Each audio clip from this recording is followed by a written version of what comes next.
हमारे धर्म का इतना ह्रास हो रहा है ना।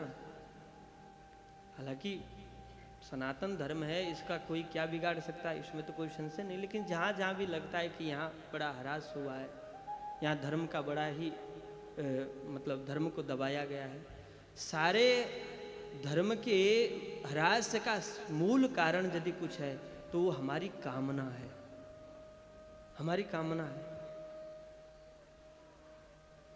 आप कहेंगे ये कैसे?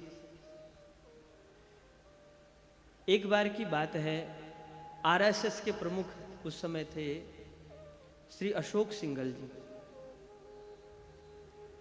आरएसएस के प्रमुख थे अशोक सिंघल। कौन थे? अभी हैं लेकिन उस समय थे, वो पुरानी बात है। अशोक सिंघल थे आरएसएस के, बड़े अच्छे व्यक्ति थे, बहुत अच्छे व्यक्ति थे। पूज्य स्वामी जी महाराज के पास आया करते थे, उनको 3 गोलियां लगी थी उनके शरीर में, और महाराज जी से कहते थे कि महाराज जी यदि आपके लिए मेरे को 1 गोली खाना पड़े तो मैं अपने आप को सबसे बड़ा बड़भागी मानूंगा, कि आपके सिद्धांत के प्रचार के लिए, आपकी बातों को फैलाने के लिए, जन जन तक पहुंचाने के लिए हमारे शरीर में 1 गोली और लग जाए तो हम उसको अहोभाग्य मानेंगे। वो ऐसा कहते थे महाराज जी को। महाराज जी बहुत स्नेह करते थे। तो एक बार उन्होंने, अशोक सिंघल जी ने, ऋषिकेश की बात है, आरएसएस प्रमुख हैं, समझिए एक तरह से प्रधानमंत्री हैं भाई।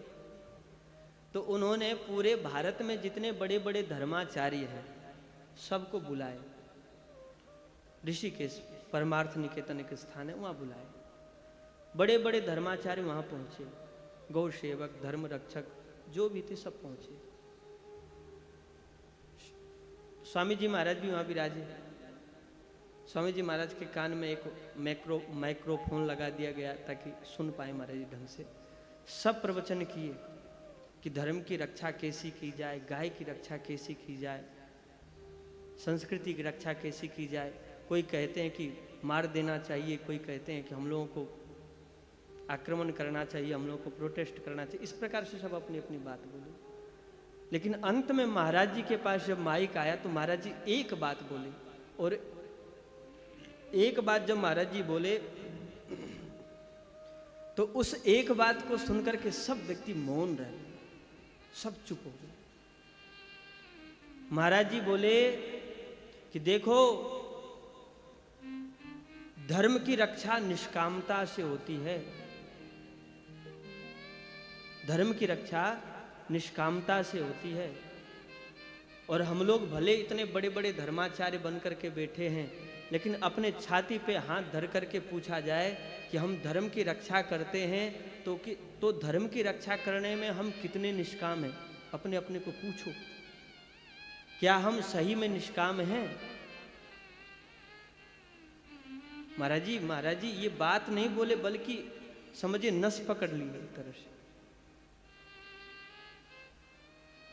बहुत अच्छे अच्छे लोग हैं जो धर्म की रक्षा करते हैं, लेकिन वही धर्म की रक्षा कर पा रहे हैं जो जितना निष्कामी है।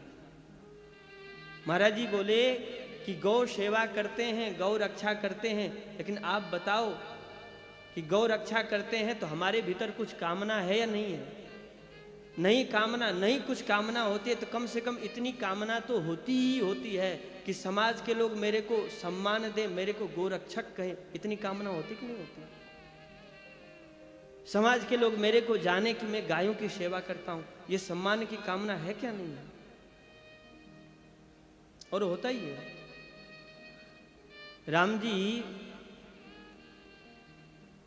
साधुता की बात तो क्या, अपने घर की बात नहीं कहनी चाहिए, लेकिन कह दूं आपसे, हम कई ऐसे आश्रम, कई ऐसे धर्म का स्थान दिखा देंगे जहां की गायों के नाम से पैसा इकट्ठा किया जाता है, और गाय की तो बात छोड़ दो, गाय के लिए एक खूंटा भी नहीं है वहां।